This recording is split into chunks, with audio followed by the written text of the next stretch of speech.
Hey,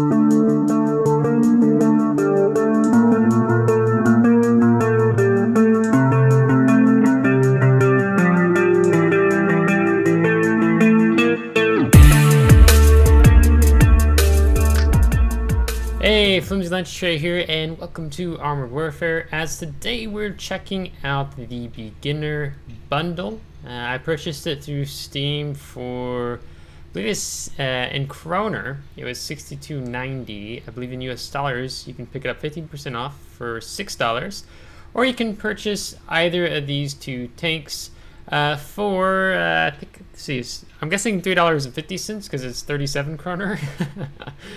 The challenges of buying something on Steam and a different currency and then trying to equate it to something that's probably a little bit more familiar. But with this beginner bundle, you get two tanks. Apparently, you get a bit of a Chinese and then a Soviet or Russian here. So I will talk about these two first starting off. So let's start off with the ZBD-86 Neon. So, the ZBD-86, also known as the WZ-501 or the Type 86 IFV, is a Chinese unlicensed copy of the Soviet BMP-1 acquired from Egypt in the 1980s. The vehicle is practically identical to its Soviet counterpart, with even its engine being a copy of the original UTD-20, but the Malutka ATGM launcher was replaced with the HJ-73 Red Arrow missile launcher. By the time it entered service in 1992, it was already obsolete. In Armored Warfare, the ZBD-86 is a Tier 3 armored fighting vehicle. Gameplay-wise, it's roughly on par with the Soviet BMP-1 counterpart, but it's red. It's supposed to be red. It says read. The Red Arrow missile packs more of a punch. Okay, so you can see here the armored fighting vehicle. It's harder to spot. Designate target, recon package, true compartment for the futures. Sustained damage, and before we start buffing anything up or editing anything in terms of our commander or tank crew, 4,043 per minute. Defense 1,200, mobility 67 kilometers an hour, utility 480 meters. So I think that's in terms of vision. Targeting 1.62 seconds. So it's a premium vehicle. Now, let's go ahead and look over at the 2S14. I'm going to say it's the Zhalo-S Black Eagle. So, this is an experimental light, highly mobile Soviet self-propelled gun from the 1980s. It is armed with an 85mm cannon on a BTR-70 wheeled chassis. Despite its unusually low caliber, the gun was very capable of defeating older vehicles, but it lacked the penetration of 125mm guns, a fact that ultimately doomed the project. The surviving prototype is currently located in the Kubinka Tank Museum. Probably butchered that. In Armored Warfare, it's one of the deadliest Tier 4 vehicles when driven by an experienced commander. Its gun has a rather low caliber for its tier, but it more than makes up for it with its rate of fire and penetration power. The Zhalo-S can stay hidden for extended periods of time thanks to its excellent camouflage factor, and with a bit of luck, is capable of taking out entire squads of enemies on its own. So I'm going to apologize if my pronunciation of these different tanks is incorrect, as I'm getting more familiar with the game and myself as a content creator, as covered in yesterday's video. But here, this is a tank destroyer. It features smoke generators and amphibious, so water. Sustained damage, 4,285 per minute. Defense, 1,300. Mobility, 80 kilometers an hour. Vision, 390 meters. Targeting, 2 seconds. So, we're basically going to hop in here and look at both of them more closely. And so I was just kind of moving around in Steam, and I had a gift card given to me during Christmas, and I decided to splurge a little bit in picking up myself some very cool. Neon is a very much a winner with me. So here's the 2S14, the Black Eagle. Okay, so we're gonna look at these both a little bit more closely here, as I'm kind of curious with the layout here. So I'm not going to feature any gameplay footage of these two today. I'm going to do separate videos on the gameplay of both of these tanks coming soon. But today we're just kind of taking an introduction look and getting our minds wrapped around them. So you can already see, already have a crew has been put on, but we have some particular skills to look into here. So let's look at the high explosive anti-tank. I gotta get back to him here in a minute. I'm gonna be playing with him shortly. Let's see. Damage 580 millimeter. Damage, or penetration, excuse me. Damage 400. And so, if you're kind of newer to the game, it took me a minute to actually even figure out clicking into this. Of course, I've known this for a bit now, but being able to move around what we have here. Partial penetration, damage non-penetrating. Okay, that's rather interesting. That's interesting.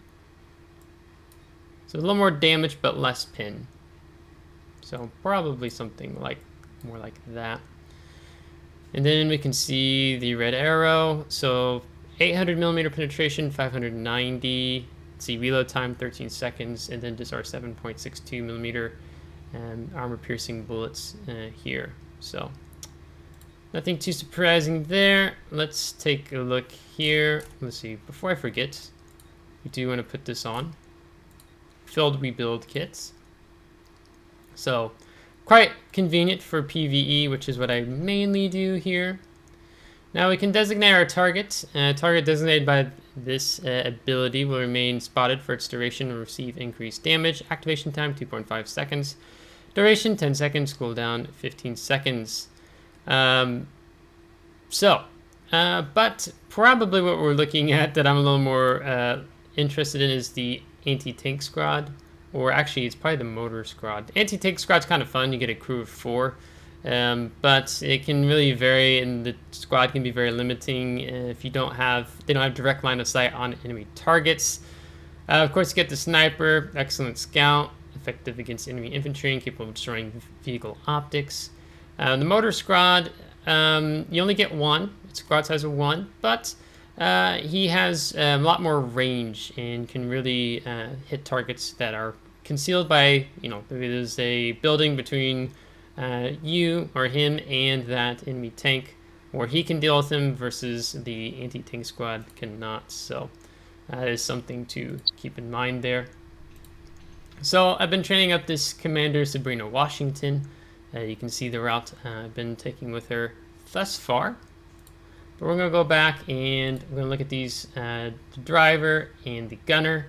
Now, I am no professional when it comes to picking out crew member skills, so if I pick poorly here, you can let me know in the comments. But what we do need to remember is this is an armored fighting vehicle, so it doesn't mean we're going to be, ramming things. As an example, it could be a smooth ride, a little more accuracy while moving, off-road driving, things in that hull traverse. So I think what we're going to do is let's take this, the off-road driving, and we still have another one, and I think we'll probably pick up smooth riding, so a little more accurate while we're on the move. Now with the gunner, let's see here, cannon hit points, rapid fire, so probably going to take that. We're going to increase our reload speed. And there are just a lot of skills here that I'm still learning and wrapping my mind personally around.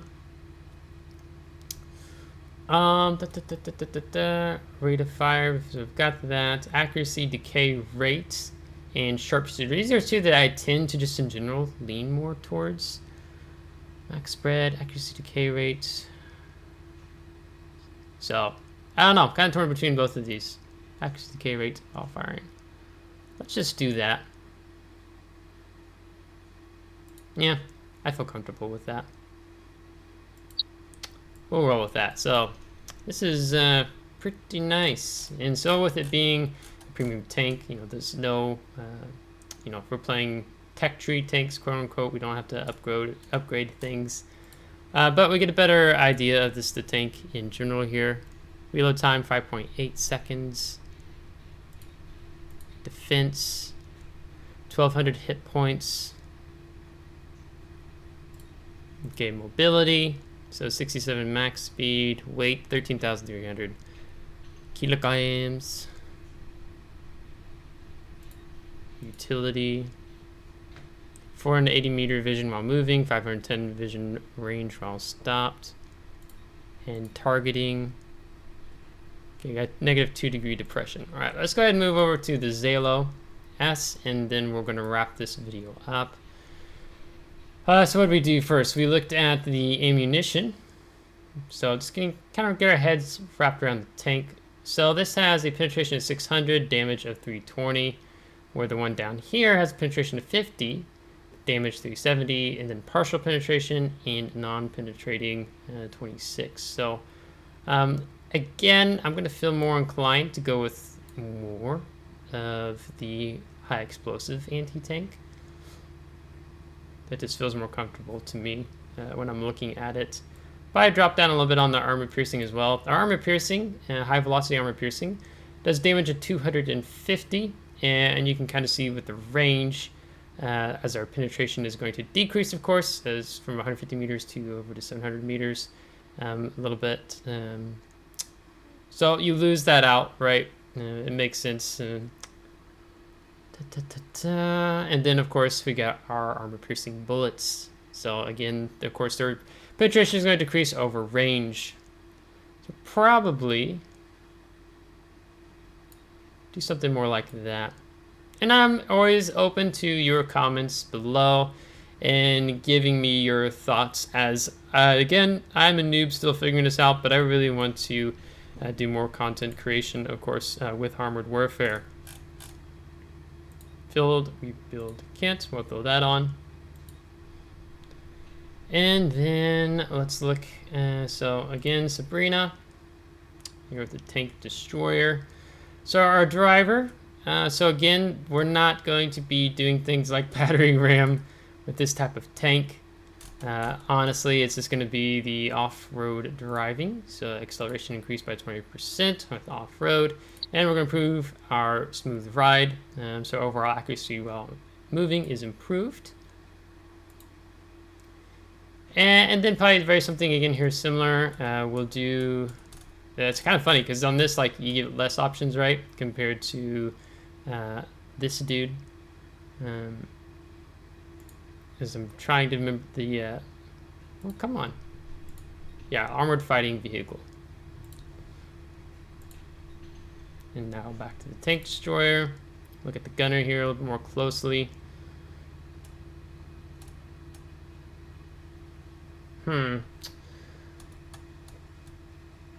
Do the twist, quick draw.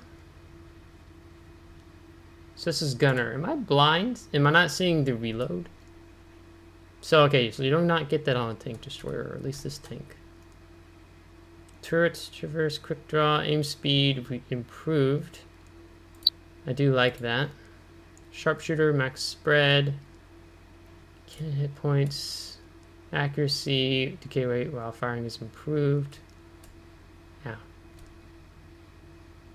Let's just do that. Let's just make it a little different, right?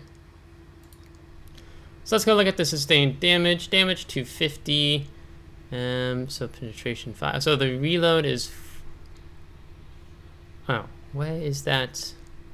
Reload time 3.5 seconds, right? Okay. So that feels much better to start off saying. They just kind of reshuffled some things around here when we're talking about this 85mm gun. And then defense, 1300 hit points. Notable there. Mobility, so we're 80 kilometers an hour, so we'll be chugging along with these 8 wheels. Now, I know it's not just the wheels, it's also the engine. It's a little lighter than the other one. Utility. Camera overall rating is 39%.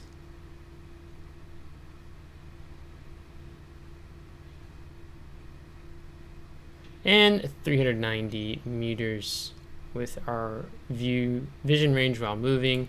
Targeting, depression, -8. So of course it's gonna be a lot better than our ZBD-86. I mean, that's kind of obvious, especially when you're just looking at this, right? So that's a little bit nice to at least see. -8.